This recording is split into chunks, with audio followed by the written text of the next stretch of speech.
Hi friends, please subscribe to Amravati Media and press the bell icon for more latest updates. Pawan చెప్పిన ఆ media అధిపతి ఎవరు? జనసేన అధినేత ఉప ముఖ్యమంత్రి కె పవన్ కళ్యాణ్ జనసేన గురించి తన గురించి మీడియాలో వచ్చే నెగిటివ్ కథనాల మీద తనదైన విశ్లేషణ చేశారు. తన స్వీయ అనుభవాలను కూడా ఆయన ఈ సందర్భంగా పంచుకున్నారు. రాజమండ్రిలో జరిగిన జనసేన పార్టీ కార్యకర్తల సమావేశంలో పవన్ మాట్లాడుతూ ఒక ఉదాహరణ చెప్పారు.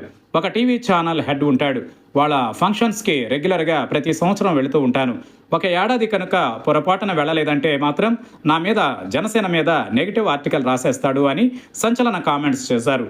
ఏడాదికి ఒకసారి చేసే ఆ సంస్థ ఫంక్షన్కి నేను వెళితే ఓకే, అంతా బాగుంటుంది. కొన్నాళ్ల పాటు జనసేన గురించి న్యూట్రల్ వార్తలే ఆ ఛానల్లో వస్తాయి. ఒకవేళ వెళ్ళలేదు అంటే చాలు, నెగిటివ్ వార్తలు స్టార్ట్ అవుతాయని పవన్ చెప్పారు. ఇలా ఉంటుంది పరిస్థితి అని ఆయన క్యాడర్కి చెబుతూ ఈ హాట్ కామెంట్స్ చేశారు. పవన్ కళ్యాణ్ చెప్పిన తరువాత అందరి ఆలోచనలు ఎవరా ఛానల్ హెడ్ అన్న దాని మీదకే మళ్ళుతున్నాయి. ఏపీలో అనేక టీవీ ఛానళ్లు ఉన్నాయి. వాటిలో చాలా వరకు రాజకీయ పార్టీలకు అనుబంధమైపోయి వచ్చే వార్తలే కనిపిస్తాయి. ఇక జనసేన అధినేత మీద గతంలో గట్టిగానే నెగిటివ్ వార్తలు కొన్ని ఛానళ్లలో వచ్చాయి. అయితే ఇప్పుడు పరిస్థితి మారింది. జనసేన మీద వైసీపీకి చెందిన ఒక ఛానల్లోనే తప్ప ఎక్కడా వ్యతిరేక వార్తలు రావడం లేదు. మరి పవన్ చెప్పింది ఏ టీవీ ఛానల్ గురించి అన్నదే అంతా సెర్చ్ చేస్తున్నారు. పవన్ కళ్యాణ్ యథాలాపంగా పార్టీ కార్యకర్తలతో మాట్లాడుతూ చెబుతున్నట్లుగానే అనేక విషయాలు ఉంటాయి.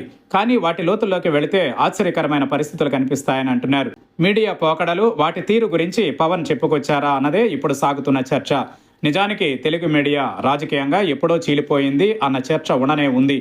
పవన్ విషయం తీసుకుంటే ఆయన పార్టీ గురించి గతంలో విమర్శలు రాసిన ఛానళ్లు కూడా ఇప్పుడు అయితే పెద్దగా నెగిటివ్ రాయడం లేదు.